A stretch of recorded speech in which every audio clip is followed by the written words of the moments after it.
স্ত্রীর মহর যা ধারছে সবটুকুই পরিশোধ করছেন, এরকম বাপের পুত মায়ের পুত যারা আছেন তারা দাঁড়ান। আপনি এদিকে আসেন বাবাজি, এদিকে আসেন। আপনি তো মহর ধরছেন 5 টাকা সে আমলে।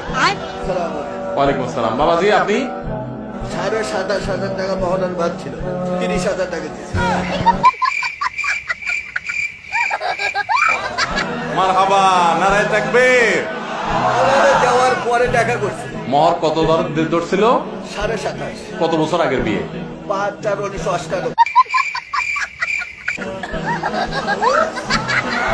5/4/1998। যুবক পোলাপান, ভালোবাসার ট্রেনিং নাও, এগুলো মেড ইন জাপান ভালোবাসা।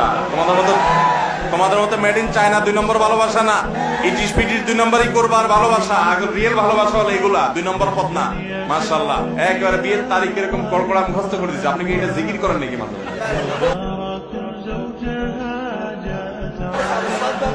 মানে এত সুন্দর কল্পনা বলে দিলেন, মাশাআল্লাহ। বাবাজি খুব ভালো লাগলো।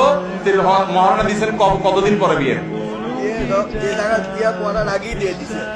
মাশাআল্লাহ মাশাআল্লাহ। আপনাকেই খুঁজছে বাংলাদেশ। যুবক পোলাপান, বিয়ে করে বাসর রাতে বোর হাতে পায়ে ধরে মাপ চাইবেন না এরকম ব্যাটাগিরি করবেন? এরকম ব্যাটাগিরি করবেন।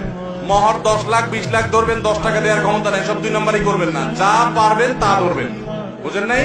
আর মেয়ের বাবারাও শুনে রাখেন, মহর এক গাদা ধরলে বিয়ে টিকে না। মহর একটু সহনীয় করবেন, সহনীয়। এই পোলাপান গুলো ঠিক ঠিক চিল্লানি দেখে একটু বুঝেন, মায়া করেন।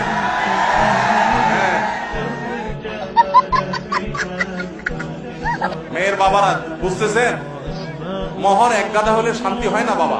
50 লাখ টাকা মহর হয়, 2 দিন পরে ভেঙে যায়। মাশাআল্লাহ। তাহলে মেয়ের বাবারা এক গাদা মহর ধরলে টিকে না বাবা রে। বহু মহ বিয়ে 50 লাখ 40 লাখ 30 লাখ নাম কষ্ট ধরে, এগুলো ভাব সাজাই। 10 টাকাও দেয় না আপনার মেয়ের। এই চিটারের নামটা কি মানে নাকি? অনেকে মনে করে মহরটা হলো বিয়ের রক্ষা কবচ। ভুল। আগে থেকে চিন্তা করতেছেন বেশি করে মহর দেবো যার ছেলে আমার মেয়েকে ছাড়তে না পারে। যেই ছেলে ছাড়বে কুলাঙ্গা, ও 10 কোটি থাকলেও ছাড়বে। অতএব সমস্ত 2 নম্বর চিন্তা করবেন। এই বইটা আপনাকে আমরা দিয়ে দিলাম। অনেক শুকরিয়া। আল্লাহ আপনাকে সুখী জিন্দেগি রাখুক, আল্লাহ আপনাদেরকে ভালো রাখুক। দোয়া রইল। জি, জাযাকুমুল্লাহ।